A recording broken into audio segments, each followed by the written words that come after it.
집에 미친놈이 왔다 갔어요. 저희 모텔에도 지금 미친놈이 와 있어.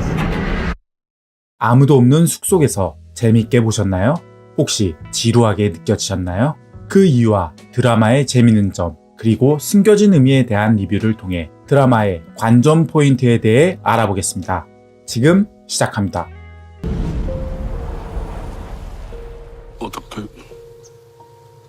어떻게 오셨어요? 최대한 스포 없는 간단한 스토리는 구상준이 운영하는 레이크뷰 모텔에서 연쇄살인범이 살인을 하죠. 살인범이 잡히고 뉴스와 신문 등 매스컴의 보도로 인해 더 이상 모텔을 운영할 수 없게 되고 와이프와 아들 역시 피해를 받아 가족 전체가 파탄이 나죠. 이 개같은 모텔, 씨.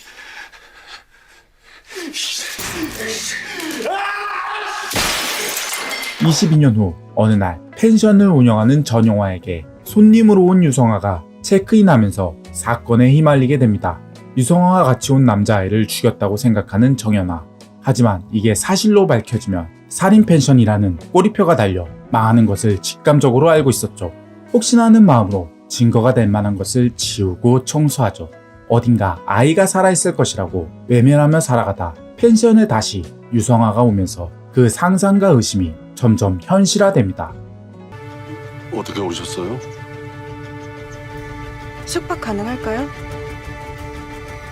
공범이라는 딜레마 속에서 유성아의 또 다른 살인과 펜션에 대한 집착으로 힘들게 되죠. 그리고 윤보민 형사의 의심 속에서 과거 레이크뷰 모텔의 사건을 알게 됩니다. 자신과 비슷한 사건으로 가족 모두가 불행하게 된 것을 보고 가만히 당하는 입장이 아닌 주체적으로 대응하기로 결심합니다. 전 영화뿐만 아니라 구상준의 아들 기호 역시 과거의 무기력한 모습에서 한 발짝 나아가려고 준비하죠. 이 드라마는 피해자와 가해자의 관계, 큰 힘 앞에서 무기력하게 당할 수밖에 없는 평범한 사람들의 아픔과 고통, 그리고 사회의 무관심에 대한 이야기를 담고 있습니다. 이런 주제의식과 표현을 이 드라마는 잘 표현했을까요? 우리 같은 사람들을 뭐라고 하는지 알아요? 무심코 던진 돌에 맞은 개구리. 드라마 초중반까지 보시면서 다소 느린 전개로 재미가 없는 분들도 계실 거라 생각되는데요. 특히 3, 4화 부분은 답답한 고구마 전개가 있어 더 크게 느끼실 거라 생각됩니다.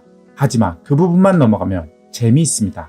마지막 화에 이르러서는 왜 그런 연출을 했는지 다소 이해가 되죠. 단점부터 이야기하면 미스터리와 스릴러 장르 특성을 잘 활용하지 못하였습니다. 한마디로 궁금증과 쪼는 맛이 없었죠.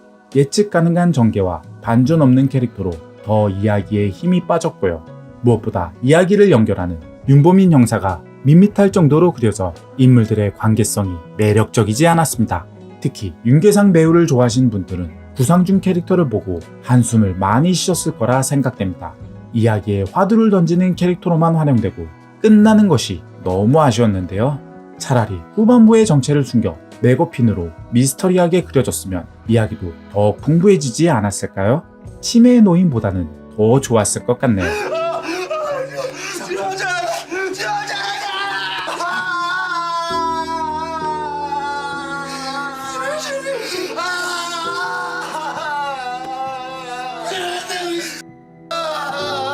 이렇게 구상준 캐릭터에서도 느껴지듯이 전체적인 캐릭터 특색이 너무 단순해 스릴러 장르에서 느껴지는 인물들의 관계성의 긴장감이 떨어지는 것이 큰 문제였습니다. 개인적으로 아쉽지는 않았지만 초중반 각 캐릭터들의 배분이 비슷해 더 지루하게 느껴졌을 거라 생각됩니다. 차라리 빠르게 전개해 김윤석과 고민 씨의 이야기를 더 밀도 있게 그려갔으면 좋았을 것 같네요. 이런 단순한 캐릭터성과 다소 뻔한 각본을 재미있게 만든 것은 배우들의 힘이었다고 생각되는데요. 김윤석, 윤계상, 고민 씨, 이정은 주연 배우들 뿐만 아니라 모든 배우들의 연기력이 뛰어날 정도로 배우들의 연기력은 압권이었습니다. 고민 씨 배우는 정말 미친 여자를 잘 보여주었고 아저씨! 김윤석 배우 역시 평범한 사람이 지키고 싶은 것에 대해 지켜나가는 것을 설득력 있게 보여주었습니다. 연출 역시 크게 나쁘지는 않았고요. 미스터리 장치로 레이크뷰 모텔의 이미지성을 교차 편집하여 전달하는 방법도 좋았고 편집과 카메라 앵글에서도 센스를 느낄 수 있었습니다. 음악도 연출과 잘 어울려졌고요. 그 돌을 누가 던졌을까? 왜 하필 내가 맞았을까?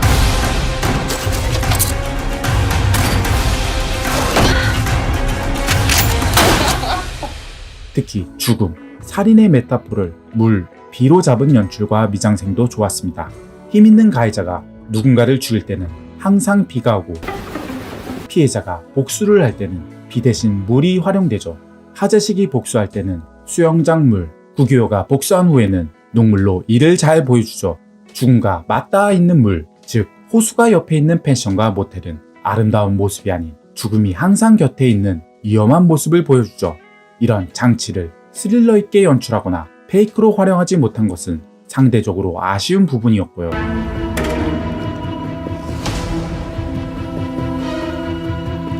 그리고 숲의 그림과 피의 레드 같은 보색에 대한 강한 미장센 소품과 연출은 다소 부족해 보였다고 생각되네요. 레드 컬러는 죽음으로 가는 색의 표현으로 토마토 파스타, 와인, 레드 지바겐, 캐리어 등의 대비되는 컬러 또는 연출이 없거나 미비했습니다. 예로 의선이 성화와 싸울 때 의선의 의상이 그린 또는 블루였다면 점점 피를 흘려 붉게 옷이 변하고 그 다음 장면에 빨간 캐리어 장면이 나왔다면 시각적으로 더 선뜻했을 듯합니다. 이런 디테일적인 요소와 긴장감 있는 캐릭터들의 관계를 연출했다면 더 훌륭한 작품이 되었을 것 같아 아쉽네요. 그래도 매화마다 아무도 없는 숲속에서 큰 나무가 쓰러졌을 때 소리가 나는가에 대한 메시지의 울림이 커지는 느낌이 들어 좋았습니다. 피해자와 가해자 그리고 자기 일이 아닐 거라는 방관자들을 보여주면서 그저 나와 상관없는 어떤 사건으로 보는 현상이 아닌 실제 당사자의 아픔과 그 사건으로 인해 큰 파장을 겪어 삶이 무너지는 것을 잘 보여주었다고 생각합니다. 아쉬운 부분도 많았지만 배우들의 연기, 연출 등 나쁘지 않은 드라마라고 생각합니다. 멀리서 보면 물에서 퍼지는 파장은 작아 보이지만 가까이에서 보면 그 파장은 파도와 같다고 생각합니다.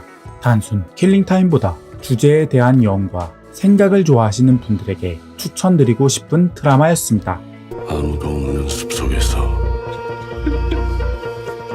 커다란 나무가 쓰러졌다. 쿵. 소리가 났겠는가? 안 났겠는가? 아무도 없는 숲속에서 재미있게 보셨나요? 여러분의 다양한 생각을 댓글로 남겨주세요. 모든 댓글의 댓글을 통해 여러분들과 같이 생각을 공유했으면 합니다. 영상이 도움이 되셨다면 구독과 좋아요, 알죠? 감사합니다. 무빙CG였습니다.